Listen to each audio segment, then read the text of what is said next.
No dia 21 de junho de 2025, Oruan, um dos mais influentes cantores do Brasil, em sua mansão de frente para o mar, é surpreendido com policiais em sua porta.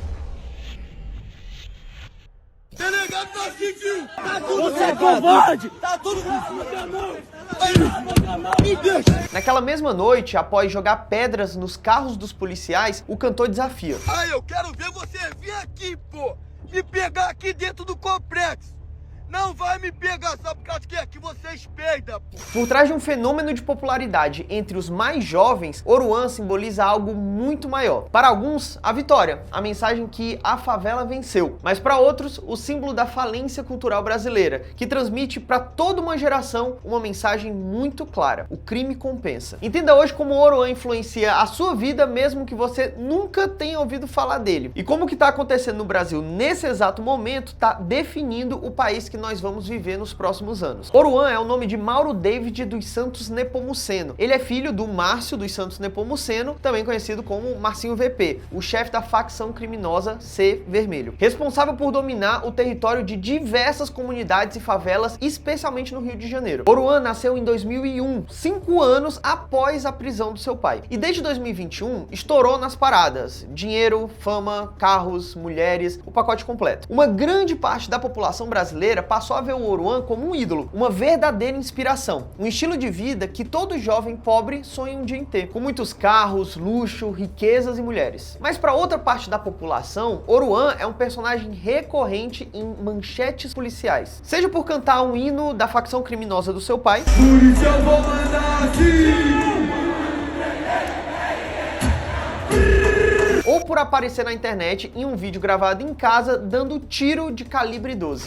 Camarada menor que tenho! Quem nunca? Mas a situação piorou muito quando a polícia foi na casa dele fazer a apreensão dessa arma que aparece no vídeo. E adivinha quem eles encontraram lá na casa do Oruan? Só um criminoso foragido do Comando Vermelho. Essa eu não esperava. Por conta disso, uma grande parte da população começou a cogitar que a relação de Oruan com o crime poderia ser algo além de ser somente o filho do chefe. Título, inclusive, reivindicado em uma de suas músicas chamada Filho do Dono. Não tenho medo, eu sou filho do dono. Mas o que era dúvida de sua relação ou não com o crime deixou de ser, segundo a Polícia Civil, após o dia 21 de julho. Se alguém tinha alguma dúvida de que esse elemento era algum tipo de artista periférico ou marginal, hoje nós temos certeza absoluta que se trata de um criminoso, um bandido da pior espécie. E dessa vez, a situação ficou bem mais grave. Tem mais de 20 viaturas na porta da minha casa, tropa.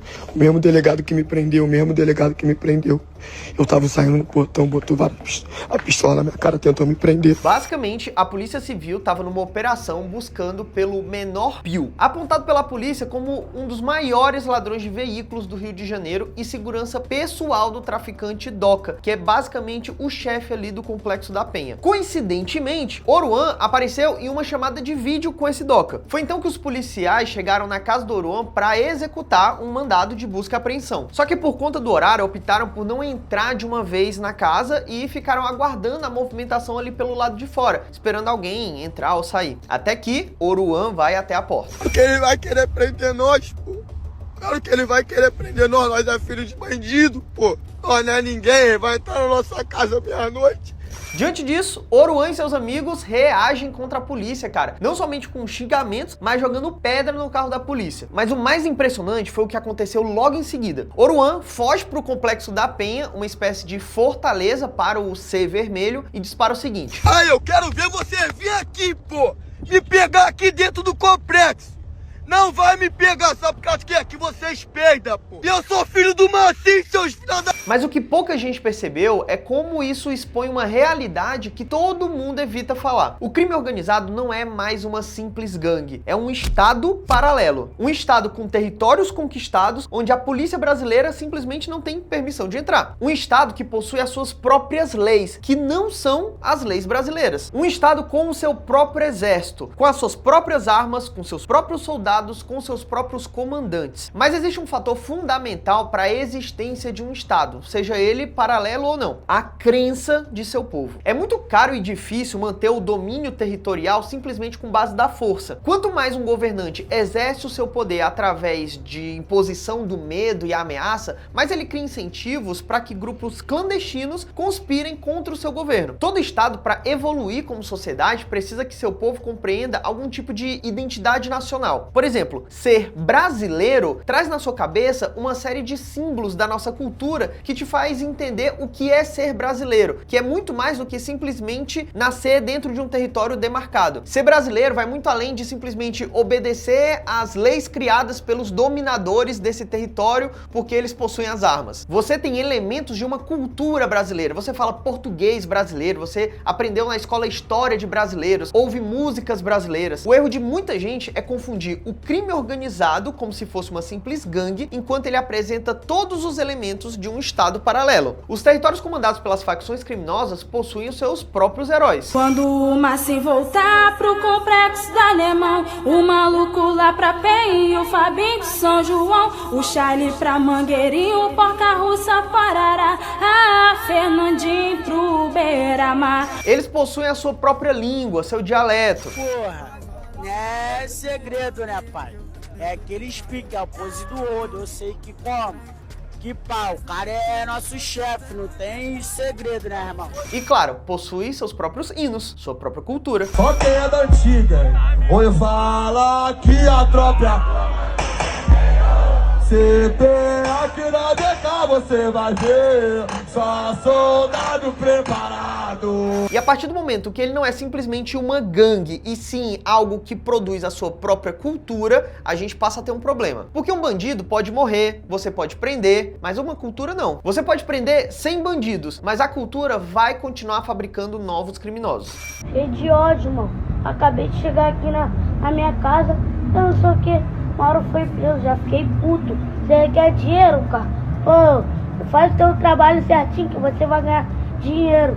Ô, aí agora você tem que aprender a criminoso, não é o Mauro não, cara. Mauro é artista.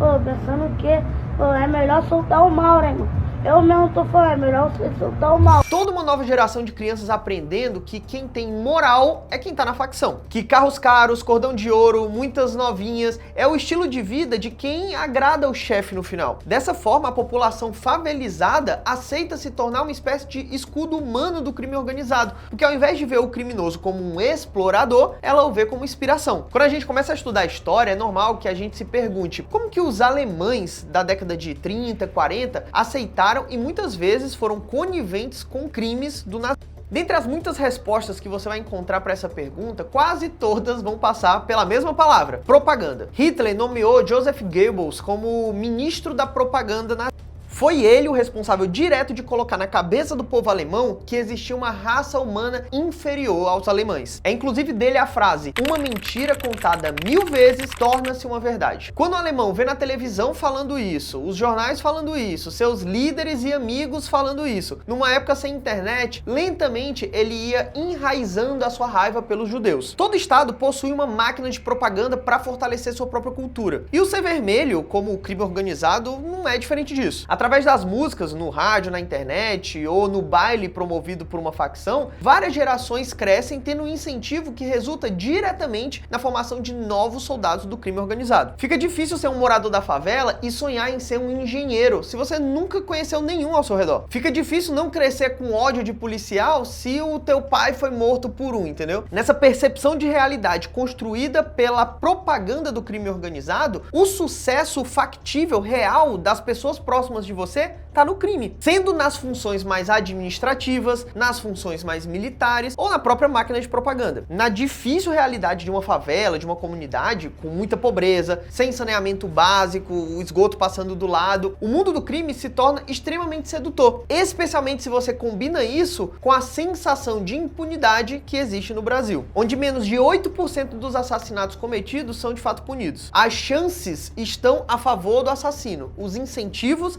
estão a favor do crime. Mas uma máquina de propaganda, ela tem muitas funções além de simplesmente recrutamento de soldados para uma causa. Ela também busca reescrever a história, a realidade, a percepção de realidade das pessoas através de suas narrativas. Por exemplo, os norte-coreanos acreditam que um Kim Jong-un, o líder supremo lá, aprendeu a dirigir com 3 anos de idade. E o pai dele, o Kim Jong-il, foi o inventor do hambúrguer. O Hamas lá na Palestina tinha um programa para crianças que era tipo um Mickey Mouse ensinando a honra de morrer por Allah numa jihad, que é a guerra, né? Da mesma forma, você vai escutar muito por aqui no Brasil um jargão, cara, que é: não querem ver o pobre vencer. O problema é que essa frase cria uma aura que criticar e combater o crime organizado, que movimenta muito dinheiro, na verdade, é perseguir os mais pobres. Como ninguém de bom senso concordaria com a ideia de, bem, hoje, o que eu vou fazer hoje? Vou perseguir os mais pobres?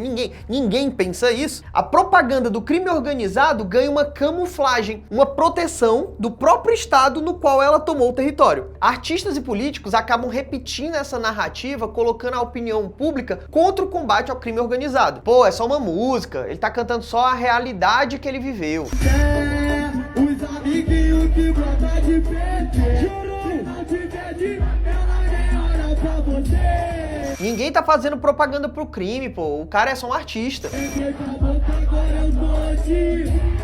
E dessa forma, essa lucrativa instituição criminosa se perpetua, pois que político vai querer correr o risco de parecer o perseguidor de pobre, sendo que essa massa demográfica, os mais pobres, representam a maioria votante no Brasil. Porém, uma iniciativa nessa direção virou uma imensa polêmica nas redes sociais, que foi o projeto de lei apelidado de Lei Anti-Oruan, da vereadora Amanda Vettorazzo, que na verdade não tem nada de lei sobre o Oruan em si, tá? Essa lei só proíbe que o Estado contrate shows ou eventos com grana pública que faça apologia ao crime. Não especifica qual é o gênero artístico, por exemplo. Pode ser qualquer um. Se fizer apologia ao crime, não pode ser contratado com dinheiro do Estado. E também não proíbe contratações privadas. Quer contratar o MC Latrocínio com a tua própria grana, essa lei não impacta nisso. Simplesmente, o dinheiro do Estado brasileiro não pode ser usado para a propaganda de um Estado paralelo que invade e comete crimes contra os cidadãos brasileiros.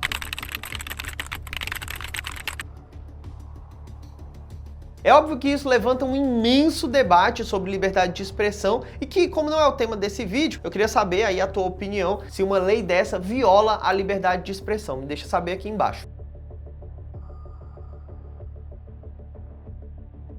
O normal é viver com medo do crime. Se você tira um celular na rua, alguém vai mandar você tomar cuidado. Não dê mole, porque a sua ação é responsável por impedir o que vai ser natural, que é ser assaltado. Eu cresci num território controlado pelo crime organizado lá em Fortaleza, mas mesmo assim, quando eu andava no centro da cidade, lá de Fortaleza, a minha obrigação era andar sempre em alerta, sempre sabendo se tinha alguém no final da rua, se era uma rua escura eu já não poderia entrar, eu tinha que escolher muito bem se eu ia estar com algum colar, com alguma peça assim, tirar celular, nem pensar. Só que o que me surpreendeu quando eu saí do Brasil é que quando eu perguntava por um gringo se era perigoso mexer com o celular na rua, a resposta deles era geralmente alguma coisa como: perigoso como? Você tropeçar e deixar o celular cair no chão? Porque o crime, numa sociedade minimamente funcional, o crime não é normal, cara. Ele pode acontecer em todas as sociedades do mundo, mas ele é uma excepcionalidade. Ele não pode ser o normal. A nossa capacidade brasileira de adaptação faz com que a gente se convença que o normal é que a nossa casa pareça uma prisão, com muros altos, câmera, vigia na portaria, porque o normal, se você não fizer isso, é ser roubado. Enquanto o Estado brasileiro não entender que existe um Estado paralelo com um exército estrangeiro que dominou uma parte do território brasileiro e ameaça nós, cidadãos brasileiros, enquanto os políticos não entenderem isso e não declararem guerra a isso, a gente vai continuar normalizando o crime. A gente vai continuar achando que andar sempre sobre alerta é que é normal. Isso não é e nunca será normal, cara. Cabe a gente acordar pra isso. Me fala a tua opinião aqui nos comentários. E se você gosta de vídeos como esse que te ajuda a entender o mundo e o país que você vive, se inscreve nesse canal e curte esse vídeo para receber os próximos, beleza? Não esquece que conhecimento liberta, tamo junto e até a próxima.